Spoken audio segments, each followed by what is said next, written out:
پھر اس نے منگل کو بچوں کی طرح اٹھا لیا اور تیزی سے روانہ ہو گیا۔ ایک رائفل اس نے میرے حوالے کر دی تھی۔ میں نے کینوس کے تھیلے میں سے بہت سی گولیاں نکال کر ایک کپڑے میں باندھی اور رائفل شانے سے لٹکا کر تیار ہو گیا۔ جیپ کے انجن کی آواز اب بہت واضح ہو گئی تھی۔ میں کٹیا سے نکلنے ہی والا تھا کہ بوڑھا لوٹ آیا۔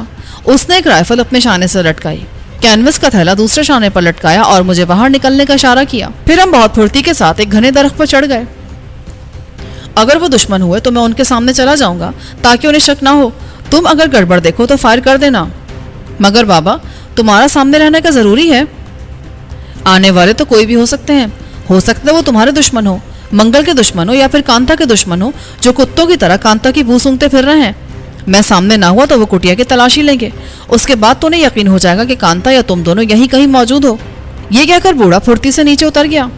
میں نے گھنے پتوں میں سے دیکھا، وہ پرانی ماڈل کی فیٹ 1100 تھی۔ گاڑی رکنے سے پہلے بوڑھا چھپکلی کی طرح رینگتا ہوا کٹیا میں چلا گیا۔ گاڑی میں ڈرائیور سمیت 5 آدمی تھے۔ وہ چہروں سے اچھے آدمی نہیں لگ رہے تھے۔ میں ایسی جگہ بیٹھا تھا کہ مجھے وہاں سے کٹیا کا دروازہ اور وہ جگہ بہت صاف نظر آ رہی تھی جہاں وہ فیٹ رکی تھی۔ فیٹ سے اترنے والے چند لمحوں تک سنگن لیتے رہے، پھر ان میں سے ایک چیخ کر بولا، کوئی ہے؟ اس کٹیا میں کوئی ہے؟ اس کی آواز پر بوڑھا بدحواس ہو کر باہر نکلا۔ میں جانتا تھا کہ اس کی بدحواسی محض اداکاری ہے تاکہ آنے والے اس پر ترس کھا کر چلے جائیں۔ بوڑھے نے لرزتے ہوئے لہجے میں کہا، جی سرکار، حکم کریں، کیا مجھ سے کوئی خطا ہو گئی ہے؟ یہاں تمہارے علاوہ اور کون رہتا ہے؟ اسی آدمی نے سوال کیا۔ اس کا جسم دوہرا، قد لمبا اور ہاتھ پاؤں بڑے بڑے تھے۔ اس کا ایک کان شاید کسی سے لڑائی جھگڑے میں ٹوٹ گیا تھا۔ اس جنگل میں اور کون رہ سکتا ہے سرکار؟ آپ کس کو ڈھونڈ رہے ہیں سرکار؟ ہم اس کٹیا کی تلاشی لیں گے، کنٹوٹے نے کرخت لہجے میں کہا۔ اس کے دوسرے چاروں ساتھی بھی آگے بڑھائے۔ وہ شکلوں سے چھٹے ہوئے بدماش لگ رہے تھے، ان کے ارادے بھی نیک نہیں تھے۔ میں نے سوچا فائر کر کے ان سب کو ڈھیر کر دوں، مگر اس وقت ایسا کرنا خطرناک تھا۔ کنٹوٹے کے ہاتھ میں مجھے ریوالور نظر آ رہا تھا۔ میں فائر کرتا تو وہ مرتے مرتے بھی اپنے ریوالور سے فائر کر کے بوڑھے کی جان لے لیتا۔ میری انگلی رائفل کے ٹریگر پر تھی، مگر ریوالور دیکھ کر میں مجبور ہو گیا تھا۔ مجھ غریب کی کٹیا سے آپ کو کیا ملے گا سرکار؟ بوڑھے نے گھگیا کر کہا۔ بکو مت، کنٹوٹا دھاڑا، ہمارے پاس وقت نہیں ہے، ہمیں یہاں سے آگے بھی جانا ہے۔ کہیں آپ اس ڈاکو کی تلاش میں تو نہیں ہے سرکار؟ بوڑھے نے جلدی سے کہا۔ میں اس کی ذہانت پر اش کر اٹھا۔ آنے والوں میں سے ایک جھک کر جیپ کے پہیوں کے نشانات کا جائزہ لے رہا تھا۔ اسے نشانات کی طرف متوجہ دیکھ کر بوڑھے نے پینترا بدلا تھا، کیونکہ وہ یقینی طور پر دوسرا سوال اس گاڑی کے بارے میں کرتے جس کے پہیوں کے نشانات انہیں نظر آ رہے تھے۔ کون سا ڈاکو؟ کنٹوٹا چونکا۔ رات ایک گاڑی میں یہاں ایک ڈاکو آیا تھا، وہ بری طرح گھائل بھی تھا۔ اس نے پستول کے زور پر مجھ سے کھانے کو مانگا اور زخموں کی مرہم پٹی کرانے کے بعد چلا گیا تھا۔ اس کا حلیہ بتاؤ، کنٹوٹا چیخ کر بولا۔ بوڑھے نے اطمینان سے منگل کا حلیہ بتا دیا۔ خیر، ہم اس کٹیا کی تلاشی تو ضرور لیں گے۔ کٹیا کی تلاشی نہیں دوں گا۔ بوڑھے کا لہجہ بدل گیا۔ کنٹوٹے نے بوڑھے کو دھکا دینے کی کوشش کی، مگر وہ اس میں کامیاب نہ ہو سکا۔ بوڑھا پھرتی سے پیچھے ہٹ گیا۔ کنٹوٹا پھر آگے بڑھا اور بوڑھے کی گردن کو دبوچنا چاہا، مگر اچانک نہ جانے کیا ہوا، کنٹوٹا گویا ہوا میں اڑتا ہوا دوسری طرف جا گرا۔ اس کے دوسرے ساتھی بوڑھے سے کچھ فاصلے پر تھے۔ میں نے ان میں سے ایک کا نشانہ لے کر فائر کر دیا۔ گولی اس کا بایاں شانہ توڑتی ہوئی نکل گئی۔ میں نے پھرتی سے دوسرے آدمی کا نشانہ لیا، مگر وہ سب چشمے زدن میں زمین پر لیٹ کر درختوں کی آڑ میں ہو گئے۔ کنٹوٹا مجھے ایک مرتبہ پھر نظر آیا، مگر اب بوڑھے کے بجائے اس کا رخ میری طرف تھا۔ شاید اس نے فائر سے میری موجودگی کا اندازہ لگا لیا تھا۔ اس نے ریوالور والا ہاتھ اٹھایا اور فائر کرنا ہی چاہا تھا کہ میں اس سے بچنے کے لیے اپنی جگہ سے ہٹا۔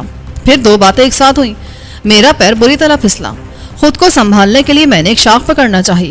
اس کوشش میں رائفل میرے ہاتھ سے چھوٹ کر گر گئی اور میں اس لچکدار شاخ میں جھول گیا۔ کنٹوٹے کی طرف سے ابھی تک فائر نہیں ہوا تھا۔ میں نے ذرا سنبھل کر گردن گھما کر اسے دیکھا تو حیران رہ گیا۔ بوڑھا اسے دبوچے ہوئے تھا اور وہ کسی بچے کی طرح بوڑھے سے مار کھا رہا تھا۔ مجھے اس کے دوسرے ساتھیوں کا بھی خطرہ تھا۔ اس وقت میری پوزیشن بہت نازک تھی۔ ان میں سے کوئی بھی مجھے آسانی سے نشانہ بنا سکتا تھا۔ انہیں ریوالور یا رائفل تلاش کرنے کی ضرورت بھی نہ تھی۔ میری لوڈ رائفل بھی نیچے پڑی ہوئی تھی، دوسری رائفل اوپر ایک شاخ میں اٹکی رہ گئی تھی۔ میں نے اپنے جسم کو تولا اور ایک جھکولا دے کر پیروں سے اس شاخ کو پکڑ لیا، پھر دوسری شاخ پکڑی اور آہستہ آہستہ میں نیچے اتر آیا۔ اس تمام کارروائی میں مجھے مشکل سے 1 منٹ لگا ہوگا، مگر ایسا لگ رہا تھا جیسے اس حالت میں صدیاں گزر گئی ہوں۔ منگل اور کانتا نہ جانے وہاں سے کتنی دور تھے، انہیں یہاں کا منظر دکھائی بھی دے رہا تھا یا نہیں، اس وقت یہ سب کچھ سوچنے کا وقت نہیں تھا۔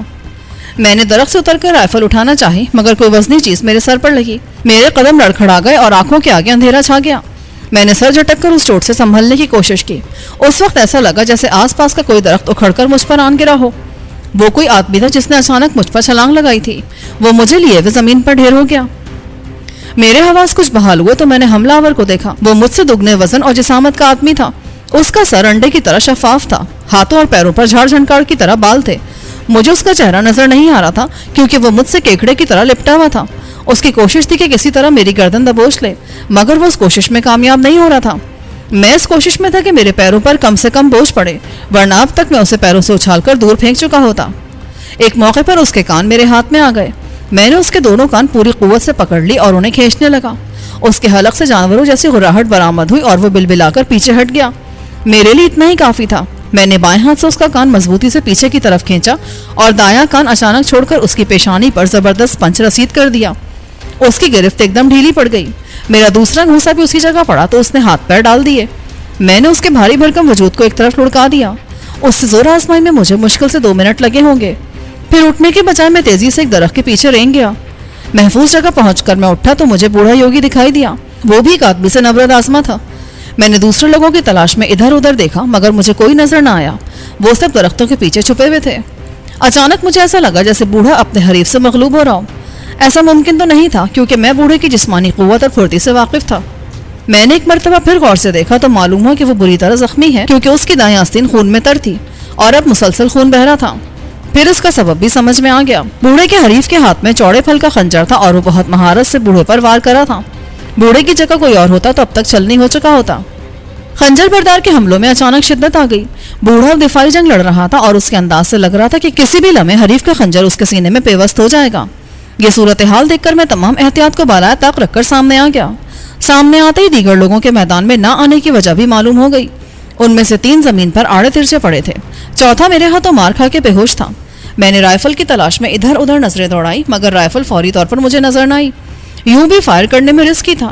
میری چلائی ہوئی گولی بوڑھے کو بھی لگ سکتی تھی. وہ موقع زیادہ سوچنے سمجھنے کا نہیں تھا. میں اچانک حملہ آور کے سر پر جا پہنچا. شاید میری پرچھائی پر اس کی نظر پڑ گئی تھی. وہ بھڑک کر پلٹا اور خنجر تان کر میری طرف بڑھا. اس کے ہٹتے ہی میں نے بوڑھے یوگی کو زمین پر گرتے دیکھا. وہ اب تک شاید اپنی قوت ارادی کے بلبوتے پر مدافعت کر رہا تھا. خنجر بردار کے جسم میں گویا پارا بھرا ہوا تھا.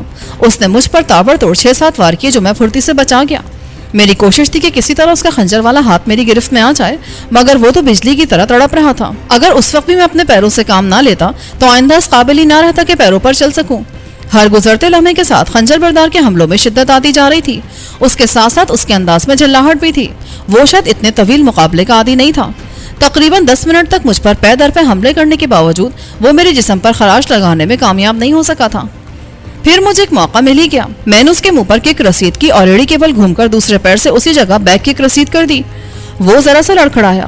حالانکہ میری یہ کک ایسی تھی کہ مقابل اپنے پیروں پر کھڑا رہنے کے قابل نہیں رہتا. اس کے حملوں کی شدت ٹوٹی تو میں نے جھپٹ کر اس کا خنجر والا ہاتھ پکڑ لیا. اس نے دوسرا ہاتھ چلایا جسے میں نے دوسرے ہاتھ سے جکڑ لیا. پھر ہم دونوں میں زور آزمائی ہونے لگی. میرا حریف بلا شبہ نہ صرف پھرتیلا تھا بلکہ غیر معمولی قوت کا مالک بھی تھا. میری کوشش یہ تھی کہ اس کی کلائی کا جوڑ علیحدہ کر دوں مگر مجھے ایسا لگ رہا تھا جیسے میرے ہاتھوں میں انسانی کلائیوں کی بجائے اسٹیل کی راڈز ہوں. میں نے تنگ آ کر گھٹنے سے اس کے پیٹ پر زبردست وار کیا مگر اس پر کوئی اثر نہ ہوا. اب مجھ پہ بھی جھلاہٹ طاری ہونے لگی تھی. میں جلد از جلد اس کھیل کو ختم کرنا چاہتا تھا. اس آہنی انسان نے میری خود اعتمادی بلکہ غرور کو پاش پاش کر دیا تھا. مجھے اپنے ناقابل تسخیر ہونے کا کچھ زوم ہو چلا تھا. میں اپنی گرفت کو آہنی شکنجہ سمجھنے کی خوش فہمی میں مبتلا ہو چکا تھا مگر شاید اللہ کو میرا غرور پسند نہ آیا تھا. پھر گویا مجھ پر بھی جنون سوار ہو گیا. میں نے فیصلہ کر لیا کہ یا تو اس خبیث کو ٹھکانے لگاؤں گا یا خود مر جاؤں گا. اس کی خنجر والی دائیں کلائی میرے بائیں ہاتھ میں تھی اور بایاں ہاتھ میرے دائیں ہاتھ میں تھا. ہاتھ کیا اس کی انگلیاں میری انگلیوں میں پھنسی ہوئی تھی. پھر مجھے ایسا لگا جیسے وہ اب تک مجھے بچہ سمجھ کر کھلا رہا ہو کیونکہ اب اس نے میرا دایاں ہاتھ مروڑنا شروع کر دیا. مجھے ایسا لگا جیسے میرا ہاتھ کندھے سے علیحدہ ہو جائے گا. میں نے اچانک اسے اپنی طرف کھینچ کر اس کی ناک پر بھرپور ٹکر رسید کی. وہ بری طرح لڑکھڑا گیا.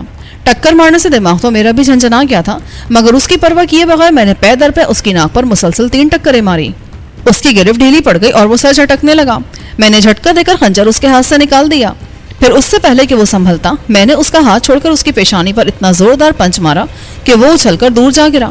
میرا یہ پنچ کسی عام آدمی کے پڑا ہوتا تو اس کی کھوپڑی چٹک گئی ہوتی مگر اس کے جسم میں شاید کوئی بدروح حلول کر گئی تھی کہ وہ ایک مرتبہ پھر اٹھنے کی کوشش کرنے لگا مگر میری بھرپور اسٹریٹ کک نے اسے دوبارہ زمین چاٹنے پر مجبور کر دیا. اچانک میری نظر اس خنجر پر پڑی جو حملہ آور کے ہاتھ سے چھوٹ گیا تھا۔ میں نے جھپٹ کر وہی خنجر اٹھا لیا اور دشمن کے اٹھنے کا انتظار کرنے لگا۔ میں گرے ہوئے دشمن پر وار کرنے کا قائل نہیں ہوں، ویسے اس بات کا امکان نہ ہونے کے برابر تھا، مگر مجھے یہ دیکھ کر حیرت ہوئی کہ وہ ایک مرتبہ پھر اٹھ کھڑا ہوا۔ اس کے اٹھتے ہی میں نے خنجر سے وار کرنے کے بجائے پھل کی طرف سے پکڑ کر پوری قوت سے اس کی طرف پھینک دیا۔ خنجر اس کے سینے کے بالکل وسط میں دستے تک پیوست ہو گیا۔ اس نے پہلے بے یقینی سے مجھے دیکھا، پھر سینے میں پیوست خنجر کو، اور پھر دھڑام سے زمین پر گر پڑا۔ میں نے تعصب بھرے انداز میں اسے دیکھا، پھر محتاط انداز میں ارد گرد کا جائزہ لیا کہ کہیں ان کا کوئی اور ساتھی وہاں چھپا نہ ہو، مگر لگتا تھا کہ اب وہاں کوئی نہیں ہے۔ پھر میں بوڑھے کی طرف متوجہ ہوا۔ اس کا خون بہت زیادہ بہہ گیا تھا اور وہ اکھڑے اکھڑے سانس لے رہا تھا۔ میں نے اسے اٹھانے کی کوشش کی، مگر اس نے نحیف لہجے میں کہا، تم جلدی سے کانتا کو بلا لو۔ میں اندازے سے ادھر دوڑ گیا جدھر کانتا گئی تھی۔ وہاں درختوں کے جھنڈ میں یہ معلوم کرنا مشکل تھا کہ کانتا کس درخت پر ہے۔ میں نے زور سے پکارا، کانتا جلدی سے نیچے آؤ، بابا زخمی ہو گئے ہیں۔ دوسرے لمحے ایک درخت کے پتوں میں سرسراہٹ سی ہوئی اور کانتا پھرتی سے نیچے اتر آئی۔ اس نے تشویش زدہ لہجے میں پوچھا، کیا ہوا بابا کو؟ وہ شدید زخمی ہو گئے ہیں اور تمہیں بلا رہے ہیں۔ مجھے بھی لے چلو کامران۔ اوپر سے منگل کی آواز آئی، تم ابھی وہی رہو، میں ابھی آتا ہوں۔ میں اور کانتا دوڑتے ہوئے کٹیا تک پہنچے۔ اگر ہم 1 منٹ کی بھی تاخیر ہو جاتی تو وہ گنجا بابا کا کام تمام کر دیتا، جو سب سے پہلے مجھ سے الجھا ہوا تھا۔ اس نے اپنے مردہ ساتھی کے سینے میں پیوست خنجر نکال دیا تھا اور وہی خنجر لیے بابا کی طرف بڑھ رہا تھا۔ بابا پر نیم غنودگی سی طاری تھی اور وہ اس سے بے خبر تھے کہ موت دبے پاؤں ان کی طرف بڑھ رہی ہے۔ ہمارے اور اس کے نزدیک فاصلہ زیادہ تھا۔ میں جب تک اس تک پہنچتا وہ بابا کا کام تمام کر چکا ہوتا۔ میرے پاس ریوالور ہوتا تو کوئی مسئلہ ہی نہیں تھا۔ میں نے کسی بڑے پتھر کی تلاش میں ادھر ادھر نظریں دوڑائی، مگر مجھے پتھر اٹھانے کی ضرورت نہ پڑی۔ کانتا نے نہ جانے کہاں سے باریک پھل کا تیز دھار خنجر نکالا اور گنجے کا نشانہ لے کر پوری قوت سے اس کی طرف اچھال دیا۔ خنجر سنسناتا ہوا گیا اور گنجے کی گدی میں پیوست ہو کر آر پار ہو گیا۔ اس کے بڑھتے ہوئے قدم اچانک رک گئے اور حلق سے خرخراہٹ سے خارج ہوئی، پھر وہ سلو موشن میں گرنے لگا۔ میں اور کانتا بھاگ کر بابا کے پاس پہنچے۔ اس کی سانس مزید اکھڑ گئی تھی۔ کانتا نے گھبرا کر اسے آواز دی، بابا آنکھیں کھولو بابا۔ اس نے بمشکل تمام آنکھیں کھولی، پھر اٹک اٹک کر بولا، مجھے وہ سفوف پانی میں ملا کر پلا دو جو چھوٹی سی شیشی میں ہے۔ کامران تم بابا کو اٹھا کر اندر لے آؤ۔ یہ کہہ کر کانتا تیزی سے کٹیا میں داخل ہو گئی۔ میں نے بابا کو ہاتھوں پر اٹھایا تو میری دونوں آستینیں خون میں لتھڑ گئیں۔ اسے کوئی کاری زخم لگا تھا جو خون ابھی تک بہ رہا تھا۔ وہ لاکھ طاقتور سہی، مگر خون کی کمی سے تو بڑے سے بڑا پہلوان بھی زندہ نہیں رہ سکتا۔ اس کی تو عمر بھی خاصی زیادہ تھی۔ میں اسے اٹھا کر کٹیا میں لے گیا اور بہت احتیاط سے اسے پیال کے بستر پر لٹا دیا۔ پھر میں نے اس کے زخم کا جائزہ لینے کے لیے قمیض الٹ دی، مگر مجھے زخم دکھائی نہیں دیا۔ وہ شاید جسم کے اوپری حصے میں تھا۔ میں جھپٹ کر باہر نکلا اور گنجے سے چوڑے پھل والا وہ خنجر نکال لیا جس سے وہ بابا کو مارنا چاہتا تھا۔ پھر میں نے اس کی گردن میں پیوست ہونے والا خنجر بھی گھسیٹ لیا، اسے گنجے ہی کے کپڑوں سے صاف کیا اور دونوں خنجر لے کر دوبارہ کٹیا میں آ گیا۔ اس وقت تک کانتا وہ سفوف پانی میں گھول چکی تھی۔ میں نے بابا کو سہارا دے کر اٹھایا اور اس نے زور زور سے آوازیں دیں۔ بابا نے بڑی مشکل سے آنکھیں کھولی۔ میں نے گلاس اس کے ہونٹوں سے لگا دیا۔ وہ آہستہ آہستہ سارا مشروب پی گیا۔ مشروب پیتے حیرت انگیز اثرات مرتب ہوئے اور بابا نے پوری طرح آنکھیں کھول دیں۔ میں نے خنجر سے اس کی قمیض کی آستین چاک کر دی تاکہ زخم کی مرہم پٹی کر سکوں۔ اب یہ سب کچھ بیکار ہے بیٹا، بابا نے کہا۔ اس کی آواز میں اب پہلے والی نقاہت نہ تھی۔ تم ٹھیک ہو جاؤ گے بابا، کل تک تو تم مجھے حوصلہ دے رہے تھے۔ میں نے اس کے زخم کا جائزہ لیتے ہوئے کہا۔ اس کے دائیں شانے سے لے کر سینے تک بہت گہرا گھاؤ تھا۔ کانتا پانی گرم کر کے لے آئی۔ شاید اسے علم تھا کہ بابا زخم لگنے کی صورت میں کون سا سفوف استعمال کرتا ہے۔ میں نے کپڑا گیلا کر کے اس کا زخم صاف کیا تو کانتا نے ایک سفوف کی شیشی میری طرف بڑھا دی اور بولی، یہ سفوف زخم پر چھڑک دو، پھر کچھ دیر بعد اس دوا کا لیپ کر دینا۔ اس نے ایک ڈبہ میری طرف بڑھایا جس میں مرہم کی طرح کی کوئی چیز تھی۔ اس سے اب کوئی فائدہ نہ ہوگا بیٹا، وہ خنجر کسی خطرناک زہر میں بجھا ہوا تھا۔ گھاؤ لگتے مجھے اندازہ ہو گیا تھا کہ خنجر میں زہر ہے، ورنہ یہ گھاؤ میرے لیے کیا حیثیت رکھتا ہے۔ میں نے اس کی بات سنی انسنی کرتے ہوئے سفوف اس کے زخم پر چھڑک دیا۔ میں جانتا تھا وہ شدید تکلیف سے دوچار ہوگا، مگر واقعی اس کی قوت برداشت حیرت انگیز تھی۔ اس کے منہ سے ذرہ برابر آواز نہ نکلی، چہرے سے البتہ اذیت کا اندازہ ہو رہا تھا۔ سب بیکار ہے بیٹا، تم لوگ وقت ضائع کر رہے ہو، یہ سب چھوڑو اور میری بات غور سے سنو۔ بس بابا 1 منٹ، کانتا جلدی سے بولی، اب ہاتھ سے زخم پر اس دوا کا لیپ کر دو۔ میں نے وہ مرہم اچھی طرح اس کے زخم پر لگا دیا تو وہ ایک دم پرسکون ہو گیا۔ اس دوران میں کانتا نے تانبے کے گلاس میں پانی لے کر ایک اور سفوف گھول لیا تھا۔ اس نے وہ مشروب بوڑھے کو زبردستی پلا دیا۔